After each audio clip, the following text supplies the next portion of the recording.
하나님께서 오늘 우리에게 주신 말씀 로마서 8장 31절에서 39절, 오늘로써 8장의 말씀이 다 끝납니다. 근데 만약에 시간이 길어지면 중간에 자르고 다음 주로 연결될 텐데, 가능하면 39절 말씀까지 너무 길지 않은 시간에 다 마치려 합니다. 31절부터 39절까지의 말씀을 제가 오늘은 교독할게요. 제가 31절, 여러분들이 32절 서로 교독하고 마지막 절 함께 합니다. 그런즉 이 일에 대하여 우리가 무슨 말하리요? 만일 하나님이 우리를 위하시면 누가 우리를 대적하리요?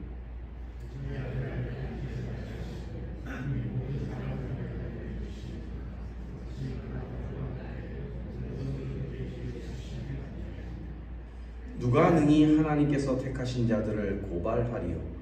의롭다 하신 이는 하나님이시니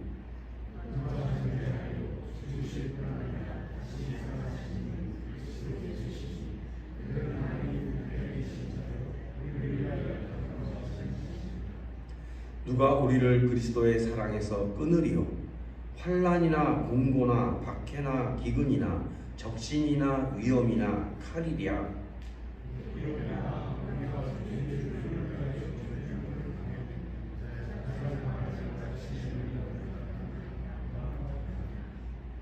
그러나 이 모든 일에 우리를 사랑하시는 이로 말미암아 우리가 넉넉히 이기느니라.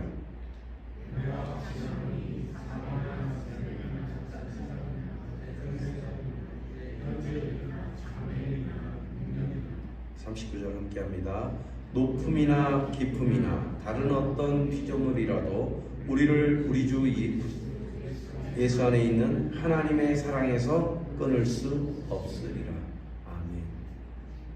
What then shall we say in these things? If God is for us, who can be against us? He who did not spare his own son, but gave him up for us all, how will he also not with him graciously give us all things? Who shall bring any charge against God's elect? It is God who justifies. Who is to condemn? Jesus Christ is the one who died, more than that, who was raised, who is at the right hand of God, who is indeed interceding for us. Who shall separate us from the love of Christ? Shall tribulations or distress or persecution or famine or nakedness or danger or sword? As it is written, for your sake we are being killed all the day long. We are regarded as sheep to be slaughtered. No, in all these things we are more than conquerors through him who loved us. For I am sure that neither death nor life, nor angels nor rulers, nor things present, nor things to come, nor powers, nor height, nor depth, nor anything else in all creations will be able to separate us from the love of God in Jesus Christ our Lord. Amen. 아멘. 로마서 8장을 다른 말로 성령장이라고도 얘기를 한다고 했죠.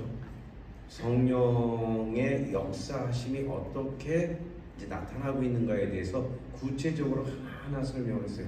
그래서 영에 속한 사람, 육에 속한 사람, 그리고 이 모든 것이 합력하여 어떻게 선을 이뤄가는가, 이게 여러 가지에서 로마서를 지금 한 7, 8번 정도 8장에 대해서만 여러분들에게 좀 아주 집중적으로 말씀을 드렸습니다. 광고할 때 말씀을 드렸듯이 말씀은 성경적 용어로 기름이라고도 표현을 합니다. 그래서 기름 부으시는 역사가 일어나기 위해서는 말씀의 충만한 능력이 우리 안에 있어야 돼요.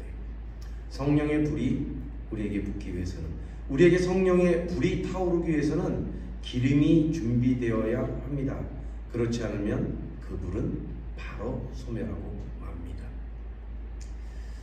우리들이 알고 있는 그 과학적 상식에서 엔돌핀이라는 걸 여러분들 아시죠? 엔돌핀은 몰핀의 100배의 효능을 갖고 있대요. 어마어마한 행복물질로, 그와 비슷한 도파민이라든가 세로토닌이라는 것도 요새 많은 신종 용어로 많이 이렇게 이야기가 되고 있어요. 그래서 현대 사회를 살아가는 사람 중에서 굉장히 많은 사람들이 우울증을 겪고 있는데 이 세로토닌이라는 성분이 우리에게 없으면 우울증이 이제 형성된대요. 그래서 햇볕을 많이 쐬고 잠을 자꾸 충분히 잤을 때 이 세로토닌이 이제 형성된다라고 얘기를 합니다. 이 엔돌핀을 통해서 많은 치유 능력을 갖게 돼요. 사람을 회복시키고 면역력을 증가시키고 그 사람의 인생을 회복시키는 역할을 엔돌핀을 그 사람에게서 많이 일어나게 하면서, 그럼 이 엔돌핀은 언제 일어나는가? 우리에게 기쁨이 참 충만할 때, 이런 때 엔돌핀이 돈다고 하죠. 근데 이제 여러분들도 아는 거 하나 있죠. 엔돌핀보다 4,000배의 능력을 갖고 있고 우리 몸에서 생성되는 또 하나의 물질이 있어요. 엔돌핀보다 4,000배가 높아요. 뇌하수체 호르몬인데 엔돌핀에 비해서는 비교할 정도가 안 되는 4,000배의 막강한 뇌하수체 호르몬이 우리 안에서 나오고 있어요. 다이돌핀이라는 게 있습니다. 이 다이돌핀은 어떻게 해서 그럼 다이돌핀이 우리 안에서 나오게 되는가? 감동을 받았을 때요. 그래서 자연경관의 너무 아름다운 장면, 그런 것을 볼 때 우리에게 다이돌핀이 나오기 시작한대요. 또 그리고 사랑할 때 그 사랑의 감격 속에서 다이돌핀이 나온답니다. 그리고 진리를 깨달았을 때 내 영혼 깊숙한 곳에서부터 그 깨달음으로 인해서 내 안에 다이돌핀이 형성이 된대요. 그래서 크게 보면 다이돌핀이 형성되는 것은 세 가지를 보통 일반적으로 말을 해요. 첫 번째는 내가 아주 감동을 받았을 때, 사랑을 할 때, 그리고 진리를 깨닫는 그 순간에 하나님께서는 우리 영혼 깊숙한 곳에 여러 가지 우리를 회복시킬 수 있는 물질들을 우리의 육체 가운데 만들어 놓으셨고, 그것들을 하나님으로 인해서 작용해서 우리들을 회복시키는 능력을 만들어 가세요. 그래서 성령으로 인해서 우리 안에 그런 것들이 형성될 때 우리는 행복물질로 인해서 행복한 인생, 그리고 모든 것들을 이길 수 있는 힘과 능력이 우리 안에 형성되는 거예요. 과학적으로도 증명이 되고 영적으로도. 그래서 우리는 이것을 우리의 힘이 아닌 하나님과 연결되었을 때 얻어지는 어마어마한 능력이 우리에게 이제 자리 잡게 되는 거죠. 기쁨이라는 것과 쾌락이라는 게 있습니다. 근데 우리는 항상 쾌락을 추구하는 삶을 살려고 해요. 그러다 보니까 자꾸 좀 중독에 걸리기도 하고 잘못된 모습 속에서 우리가 기쁨을 얻으려고 하죠. 쾌락입니다. 순간적으로 있다가 없어지는. 근데 그 쾌락은 염려와 불안과 두려움과 걱정을 동반해요. 그게 있어도 이게 없어지면 어떻게 하지? 그리고 만약에 그게 없다 그러면 이게 있어야 되는데, 이 쾌락이라는 것은 우리에게 좋은 역할을 하는 게 아니라 우리에게 부작용적인 역할을 하는 게 더 크게 일어납니다. 근데 하나님께서 우리에게 주시는 것은 쾌락이 아니에요. 기쁨입니다. 그 기쁨을 통해서 우리 안에 참 안식을 갖게 해주시고 우리 안에 참 평안을 갖게 해주시면서 우리가 진짜 행복한 인생을 살아갈 수 있는 바탕이 이루어지는 거죠. 그러니까 우리는 우리의 힘과 능력으로 자꾸 쾌락을 쫓으면서 쾌락을 통해서 우리가 행복해지려고 한다면 우리는 점점 하나님이 주시는 기쁨과는 멀어질 수가 있는 방향을 우리가 살고 있다는 거예요. 우리는 지난 시간에 우리에게 나타나는 모든 사건들, 이 세상의 모든 역사들이 다 개별적으로 볼 때는 모두 조각들로 보인다는 것을 이제 알고 있었어요. 그런데 이것을 연관성을 알지 못할 때는 다 조각에 불과한 것 같았지만 하나님의 사랑과 은혜 안에서 그 모든 것은 합력하여 선을 이룬다는 것을 알게 되었습니다. 우리 인생에 펼쳐지는 모든 것들이 좋은 일, 나쁜 일, 어떤 여러 가지 상황 속에 있었던 것들이 이제 합력해서 선을 이뤄갈 때 하나님의 역사가 우리의 삶 가운데 나타나기 시작하는 것이죠. 우리가 기도할 때 성령께서는 우리에게 그러한 것들을 확증을 해주십니다. 우리의 마음을 평안하게 해주시죠. 그것은 우리가 잘나서가 아닌 것입니다.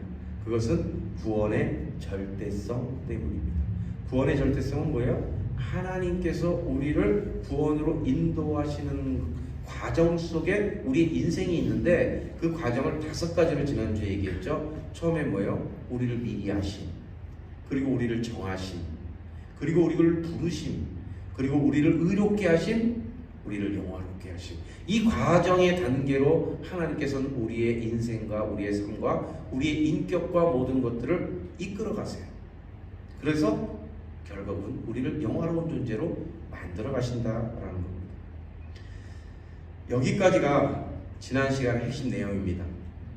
이렇게 모든 것이 합력하여 선을 이룬다는 것을 믿는 자들에게는 과거, 현재, 미래가 우리에게는 새롭게 다가오기 시작해요.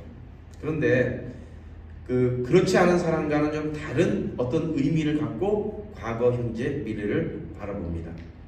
지나간 과거는 더 이상 무의미하지 않습니다. 그 결과로 오늘의 내가 있기 때문에, 그리고 다가올 미래도 불완전하지 않습니다. 하나님의 은혜 가운데 맞이하게 될 미래이기 때문에 그렇습니다. 그리고 오늘에 대한 의미도 여기를 통해서 우리는 찾아갑니다.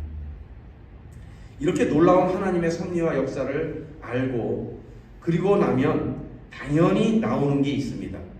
이런 하나님의 은혜와 섭리를 알게 되면 무엇이 나올까요? 우리에게서 우리 인생을 하나님께서 인도하시고 계시고 우리의 모든 것을 하나님께서 주관하시고 가장 좋은 것으로 합력해 선을 이루시며 우리를 결국 영화로운 존재로 만들어 가시는 존재로 우리를 만드실 것이야. 그렇게 될 때 우리 안에서는 찬양이 흘러나오는 거예요. 그렇게 될 때 이제 우리 안에는 그 하나님을 향한 찬양이 나오는데, 그래서 오늘 본문의 주제는 모든 것이 합력하여 선을 이룬다는 것을 믿는 자가 드리는 찬양이에요. 오늘 이렇게 쭉 여러분들과 제가 교독하면서 읽을 때 이 본문에 대해서 깊이 알고 있는 분들은 이 본문을 통해서 찬양과 같이 막 하나님 앞에 고백을 올려드릴 수 있었지만, 그냥 이 본문의 내용을 잘 모르는 분들은 읽으면서 쉽게 이해가 안 가요. 이게 무슨 말이지? 좀 한국말인데 되게 어렵다. 오늘 설교를 좀 들어도 이 말은 참 어려울 것 같다. 그래서 오늘 설교는 좀 문답식으로 이렇게 좀 이 하나님의 말씀이 어떤 질문에 의해서 이 답이 이루어지고 있는가를 좀 여러분들에게 좀 설명을 하면서 좀 설교는 조금 오늘은 좀 줄여서 하려고 노력합니다. 그래서 오늘 본문의 시작이 어떻게 시작하냐면 31절 상반절을 보면 그런즉 이 일에 대하여 우리가 무슨 말 하리요? 라고 시작을 해요. 그러니까 앞에 합력하여 선을 이루어가고 우리의 인생을 하나님께서 영화롭게 하기 위해서 5단계 구원의 단계를 이루어가시고 하나님께서는 우리의 모든 것을 하나님의 은혜로 주관하신다라는 것을 이제 지난주에 설명드렸죠. 그러니까 이제 31절 A 상반절에서 그런즉 이 일에 대하여 우리가 무슨 말을 이제 해야 되냐, 할 말이 없다라는 거예요. 할 말이 없네. 이제 우리는 할 말이 없네. 왜 그럴까요? 너무 행복해서. 진심으로 그 말씀에 대해서 깊이 깨우친다면 우리 마음에는 다이돌핀이 성하게 형성되면서 행복 물질이 우리에게서 퍼져나오는 거예요. 진짜 정말 행복한 사람에게 다가가서 당신 정말 행복합니까? 얼마나 행복합니까? 라고 한번 물어보세요. 그러면 그 사람이 정말 진짜 많이 행복한 사람이라면 표현할 수가 없어요. 말로 표현할 수가 없어요. 라는 말이 보통 우리들이 하는, 우리들의 언어 체계로는 이 행복을 말로 설명할 수가 없어요. 오늘 31절 A가 그런 말이에요. 그런즉 이 일에 대하여 우리가 무슨 말을 하리요? 말로 표현할 수가 없습니다. 할 말이 없는 감격으로 꽉 차 있다라는 거예요. 행복의 극치에서 더 이상 말로 설명할 수가 없다라는 거예요. 근데 우리가 성경을 읽으면서 그런 벅찬 감격을 이렇게 얻을 수 있으면 막 다이돌핀도 나오고 우리는 너무나 말씀의 은혜 속에서 행복할 텐데, 오늘 말씀을 통해서 그 은혜가 여러분들에게 있기를 축복합니다. 문제는 이제 그렇지 못하기 때문에 그런 거예요. 그렇지 못하기 때문에 우리에게 이제 좀 문제가 있네. 그리고 우리는 하나님을 잘 알아요. 그리고 하나님에 대해서도 예배를 드리며 하나님을 사랑하는 마음이 커요. 근데 세상에 하나님을 모르는 사람들은 이런 말에 대해서 이해도 되지 않고 오히려 의심하고 비웃고 조롱할 거예요. 야, 그게 뭐 그렇게 감격스럽고 그 하나님의 말씀이 뭐 그렇게 대단하다고 그렇게 그냥 감동을 하냐. 그 하나님의 사랑과 구원을 어떻게 그걸 보장할 수 있어? 그냥 그 글로 써 있는 거 아니야. 아마 그렇게 질문을 하는 사람들이 있을 거예요. 그 말씀을 갖고 뭐 이렇게 감동하고 너의 인생을 다 거기다가 내어놓고 살아가. 우리가 어떻게 끝까지 승리할 수 있는지, 우리의 인생의 끝이 승리로 끝나는 그것, 여기에 대해서 사람들이 제기할 수 있는 질문들을 5가지로 요약하고 답변하는 내용이 오늘의 본문입니다. 어떻게 끝까지 승리할 수 있을까? 오늘 성경의 답으로 사람들의 질문을 생각해 볼 것입니다. 바울은 사람들의 질문을 알고 그 대답을 본문에서 하고 있는 거예요. 세상 사람들이 이제 이런 질문을 하는 것을 다 머릿속에 알고, 그래 너희들의 질문 내가 알고 있어? 그럼 내가 너희들의 질문에 대해서 하나씩 답해 줄게 하고 답을 해주고 있는 게 오늘의 본문이라는 겁니다. 첫 번째 질문과 답변입니다. 첫 번째 질문은 대적자가 얼마나 많은데 끝까지 승리할 수 있느냐. 야, 우리가 살아가는데 우리가 나를 힘들게 하는 이 대적자들이 세상에는 얼마나 많은데 우리가 그것을 이기고 끝까지 승리할 수 있을까? 답이 31절 하반절에 있습니다. 만일 한번 읽어볼게요. 만일부터 시작.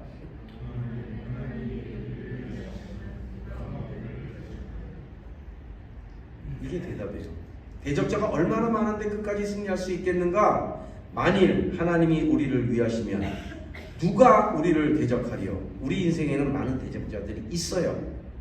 대적자들이 있어요. 지금 현재 여러분들에게도 많은 대적자들은 있습니다. 우리를 괴롭게 하는 자, 힘들고 어려운 사건, 우리를 넘어뜨리려고 하는 어둠의 권세들, 굉장히 많은 세력들이 우리를 대적하고 있습니다. 그러나 어떠한 대적이 있더라도 하나님 앞에서 우리를 궁극적으로 넘어뜨릴 수 있는 자는 없다는 거예요. 하나님과의 관계를 깨뜨릴 수 있는 대적자는 존재하지 않는다라는 거예요. 그 근거의 말씀이 뭐냐면 만일 하나님이 우리를 위하시면입니다. 하나님이 우리를 위하시면 대적자들이 많다 할지라도 그 대적자들은 우리를 넘어뜨릴 수도 없고 하나님과의 관계를 끊을 수도 없다라는 게 지금 이 대답이에요. 이것은 가정법으로 그렇게 될 것이다가 아니라, 가정법으로 얘기하는 게 아니라 확실한 것을 가정법적인 표현으로 얘기하는 거예요. 그러니까 이것은 확실하다라는 것을 사도 바울은 얘기를 합니다. 하나님이 우리를 위하시기 때문에, 하나님이 우리 편이시기 때문에 그 모든 것들은 우리에게 승리를 뺏어갈 수가 없어 라는 얘기죠. 하나님의 능력으로 우리를 꽉 붙잡고 있기 때문에 어떠한 대적자라도 우리를 넘어뜨리지 못한다는 것입니다. 우리가 여기서 이제 하나 알고 넘어갈 게 있는데, 우리는 마귀에 대해서 자꾸 이렇게 순간순간 혼동할 때가 있어요. 마귀가 대적하는 자가 누굽니까? 하나님을 대적할까요? 사람을 대적할까요? 마귀는 사람을 대적해요. 마귀는 하나님 앞에 대적 상대가 안 돼요. 근데 하나님이 우리를 붙잡고 계신다면 그거는 우리하고도 대적감이 안 된다라는 거예요. 마귀가 하나님을 대적한다고 생각하시면 우리는 잘못된 생각을 하고 있다는 거죠. 두 번째 질문과 답변입니다. 우리에게는 없는 것이 너무 많은데 어떻게 넉넉히 이길 수 있냐? 어떻게 그 승리의 길까지 넉넉히 갈 수 있고 우리가 넉넉히 이길 수 있느냐? 우리는 아무것도 없어. 우리는 힘과 능력이 너무나 없어. 그 답이 32절입니다. 우리가 한번 32절 읽겠습니다. 시작.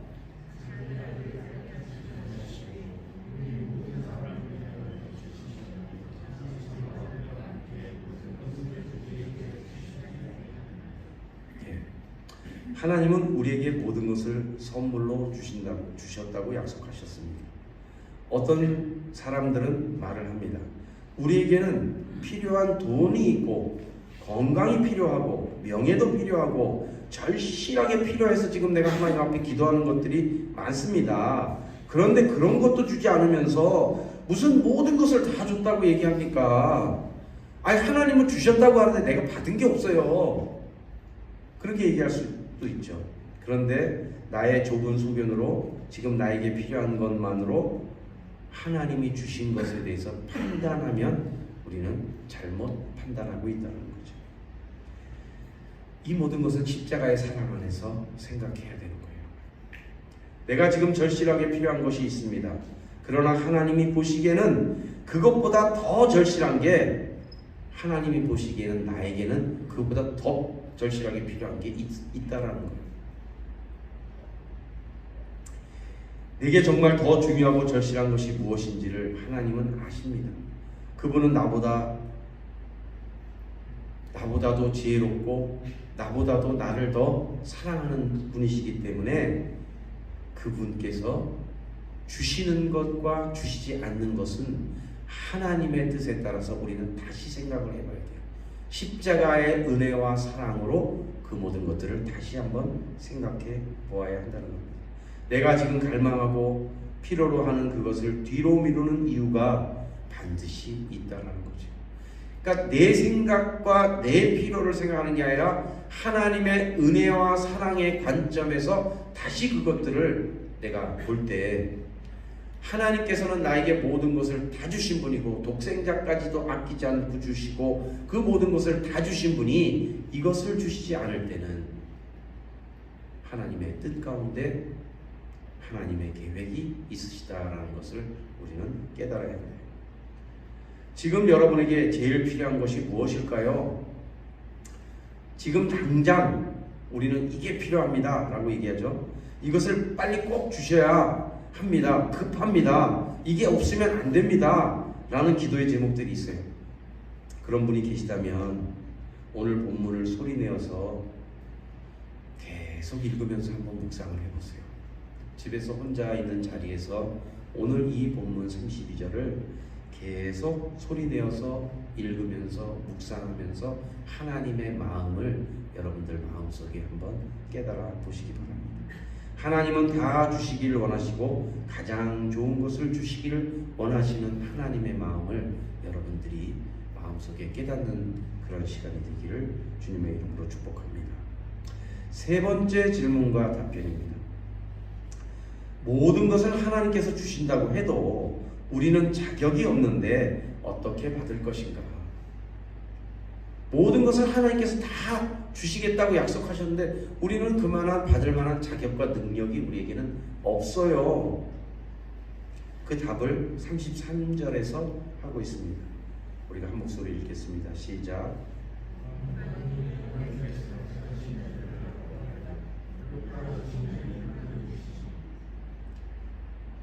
우리가 보기에 내 생각의 눈으로 옆에 사람들을 봅니다. 아니, 저 사람 그리스도인 아니에요. 아니, 저 사람이 무슨 그리스도인이에요. 저 사람 하나님 사람 아니에요. 내가 보기에는 아니에요. 근데 저 사람에게 왜 복 줘요? 왜 저 사람은 저렇게 잘 돼요? 왜 저 사람은 저렇게 항상 기쁨이 있고 넘쳐요? 저 사람 제가 보기에는 그럴 만한 사람이 못 돼요. 이렇게 사람들이 얘기하는 사람들이 있죠. 자기 기준에서 얘기를 해요. 하나님의 은혜와 사랑의 관점에서 오늘 하나님의 약속의 말씀에 근거하는 것이 아니라 자기 생각해 볼 때 저 사람 보니까 아니라는 거예요. 근데 이렇게 말할 자가 없대요. 오늘 말씀에서. 그러나 이렇게 고발하는 자는 많죠. 또한 세상이 믿음의 자녀들을 고발합니다. 믿는다는 자들이 왜 저래? 아, 저 모양이 뭐 하나님을 믿는다라는 사람들이야. 나 때문에 상처받은 사람들이 있을 수가 있어요. 그 사람들은 분명히 나에게 삿대질하면서 공격을 할 겁니다. 당신이 무슨 목사야? 아니, 당신이 무슨 하나님의 사람이야? 너는 그리스도인도 아니야. 네가 예수를 제대로 믿기나 하냐? 굉장한 정죄와 굉장한 공격이 우리들의 삶 속에서 받을 수 있어요. 목사님들도 많이 받죠. 목사님들이 잘못하니까 받겠죠. 근데 이제 이거보다 더 무서운 것이 있어요. 내 양심이 나를 고발한다는 거예요. 나 참 한심한 존재네. 하나님 앞에 설 수 없는 죄인이 나네. 내가 무슨 하나님을 예배한다고, 나 같은 자가. 참, 내가 지은 내 죄를 내가 아는데, 내가 얼마나 쓰레기인데, 내가 얼마나 형편없는 자인데, 내 스스로가 나를 자꾸 양심이 고발하죠. 그 고발이 비수처럼 내 가슴을 수없이 찔러댑니다. 그러나 중요한 것은 최종 재판장이신 하나님의 선언이 가장 중요하다는 거예요. 이런 고발의 내용은 사실 다 맞는 내용이에요. 잘못했어요. 비판받을 만해요. 그래요. 그러나 하나님은 어떻게 판단하시는가? 의롭다 하시니가 하나님이시래요. 하나님의 은혜와 사랑으로 내가 형편없다고 하는 그 손가락질하고 잘못된 사람에게 대해서 하나님은 그 사람이 의롭다라고 얘기를 하신다는 거예요. 하나님이 정죄하지 않는데 내가 하물며, 왜 그러냐면 그 사람은 예수 그리스도의 피로 씻김받은 의로운 사람이라고. 그래서 하나님이 복을 받을 자격이 있다고. 하나님이 최종 판결을 내리셨다고. 그리고 그를 하나님께서 이제 변화시키시고 새롭게 만드시고 하나님의 계획 속에서 그의 인생을 만들어 가시겠다고 약속하시는 거예요. 하나님 앞에서 아닙니다. 이 사람은 죄인입니다. 그러니 벌을 받아야 합니다. 이런 시비를 더 이상 할 수 없도록 하나님께서는 아예 선언을 해버리셨어요. 네가 상관할 일이 아니야. 내가 이 사람을 선택했고 내가 이 사람을 새로운 존재로 만들어갈 것이고 내가 자녀로 영화롭게 할 거야. 의롭게 만들 거고 영화롭게 만들 거야. 하나님의 최종 판결의 선고가 33절에서 나타나 있는 거예요. 네 번째 질문과 답변입니다. 우리의 과거가 용서되었다고 하더라도 오늘과 내일의 죄는 어떻게 할 것이냐는 것입니다. 그렇죠. 우리는 구원파 신앙이 아니죠. 한번 해결받은 죄는 뭐 죽을 때까지 영원히 해결되는 게 아니죠. 지금 과거에 있는 죄들은 내가 회개하고 예수 그리스도의 보혈로 씻김을 받고 하나님의 용서의 모든 말씀으로 우리가 용서를 받았어요. 그럼 이제 앞으로 우리가 살아가면서 지을 죄에 대해서는 어떻게 할 것이냐는 거예요. 답은 34절입니다. 우리가 한번 또 읽겠습니다. 시작.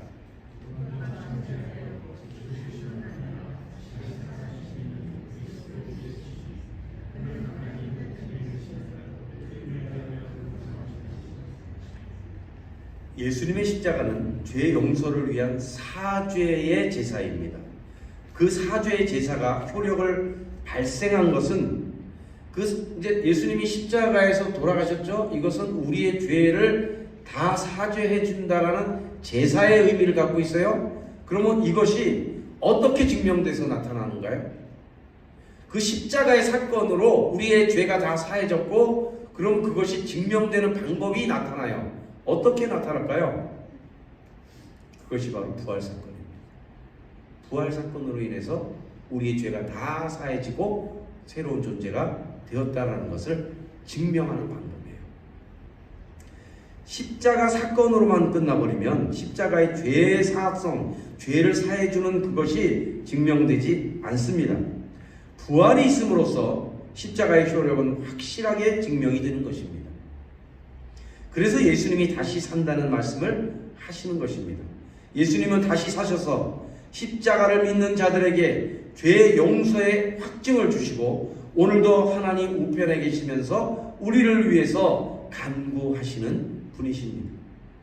그러므로 내 과거의 죄도 용서받았지만 오늘과 앞으로의 죄도 살아계신 주 예수 그리스도의 보혈을 믿고 의지하며 기도할 때 용서받을 수 있게 된다는 것입니다. 그러므로 나는 지금도 앞으로도 그 은혜가 있는 한 정죄받지 않으며 그런즉 우리도 정죄할 자가 없다라는 거예요.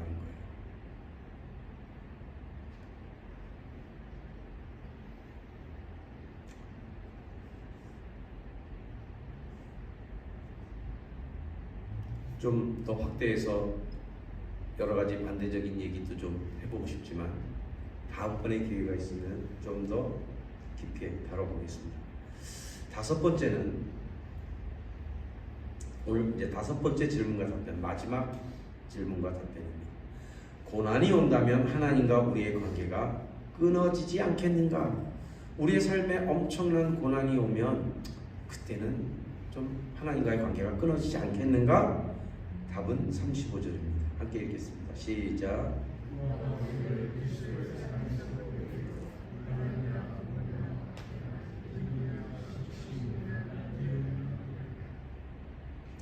많은 사람들이 이러한 일들이 우리에게 일어날 때 상처를 받고 하나님과의 관계가 깨지는 일들이 일어나기 때문입니다. 그러니까 여기 보면 이제 환난이나 공고나 박해나 기근이나 적신은 헐벗은 것에 위험이나 칼이나 이런 것들이 우리에게 닥쳐오면 우리는 하나님을 떠날 수 있는 그런 상황이 벌어지지 않을까. 그러나 하나님을 사랑하는 자, 그 뜻대로 부르심을 받은 자들에게는 그러한 일이 일어나지 않아요. 그런데 하나님을 사랑하지 않는 자, 그 뜻대로 부르심을 받지 못한 자들의 경우에는 이런 일들이 일어납니다. 하나님을 사랑하는 자와 하나님을 사랑하지 않는 자, 하나님의 부르심을 받은 자, 부르심을 받지 못한 자, 이 둘의 모습이 지금 이 환난과 고난과 역경 속에서 갈라지기 시작해요. 하나님께로 나오는 자, 하나님을 더욱더 신뢰하는 자, 하나님께서 떠나가는 자가 이 고난과 환난과 역경으로 인해서 갈라지기 시작해요. 키질이라고 하시죠. 키질. 이제 곡식을 놓고 키질을 합니다. 바람을 불어요. 바람이 고난이라고 치면 이 키질을 하게 되면 알곡은 그대로 키 안으로 떨어집니다. 그런데 바람이 불어서 쭉정이들은 다 날아가버려요. 하나님의 심판날, 그리고 하나님의 부르신 자들은 전부 다 하나님께로 다 모이게 되는 것이고, 그렇지 않은 자들은 흩어져 날리게 되는 거죠. 환난이나 역경을 통해서 우리는 알 수 있는 게 하나님을 떠나는 것이 아니라 진짜 하나님 앞에 부르심을 받은 자냐 아니냐라는 것을 알 수가 있게 됩니다. 핍박이나 고난이나 위험이 하나님과 그 백성의 관계를 끊어낼 수 있는 것이 아닙니다. 실제로 과거 역사 속에서도 믿음의 조상들이 하나님을 믿는 것 때문에 이런 고난을 당했습니다. 그 말씀이 바로 36절의 말씀입니다. 기록된 바 우리가 종일 주를 위하여 죽임을 당하게 되며 도살당할 양같이 여김을 받았나이다 함과 같으니라. 그런데 이러한 고난 속에서 하나님과 멀어지는 것이 아니라 그 반대가 됩니다. 37절입니다. 그러나 이 모든 일에 우리를 사랑하는 이로 말미암아 우리가 넉넉히 이기느니라. 나를 사랑하는 이로 말미암아 넉넉히 이기느니라. 내 힘이 아닌 나를 사랑하는 이로 인하여 넉넉히 이기며 나갈 수 있는 것. 바울은 가슴이 뜨거워지면서 38절 39절의 말씀으로 외쳐대는 거예요. 바울은 이제 이 31절부터 37절까지 이 말씀을 하나님의 말씀으로 다 세상 속에 있는 사람들의 질문을 갖고 대답을 하고 결론은 이제 앞에 선언으로 했지만 감격으로 외쳐대는 거예요. 이게 38절, 39절입니다. 우리가 한번 벅찬 가슴을 갖고 한번 읽어보겠습니다. 시작.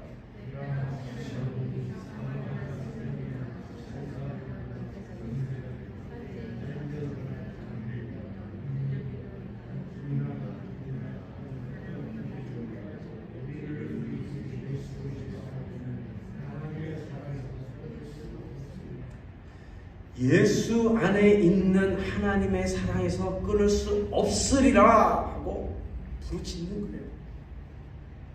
하나님과 우리를 사랑의 관계에서 끊을 수 있는 강력한 파괴력을 가진 7가지를 얘기를 합니다. 그리고 그것을 가지고는 절대 끊을 수 없다. 그것보다 더 강력한 것이 올지라도, 이 세상에 더 강력한 영적인 공격이 있다고 할지라도 하나님과 우리를 그 사랑의 관계에서 끊어낼 수 없다라는 것을 확증적으로 외쳐가면서 단언적으로 얘기하는 거예요.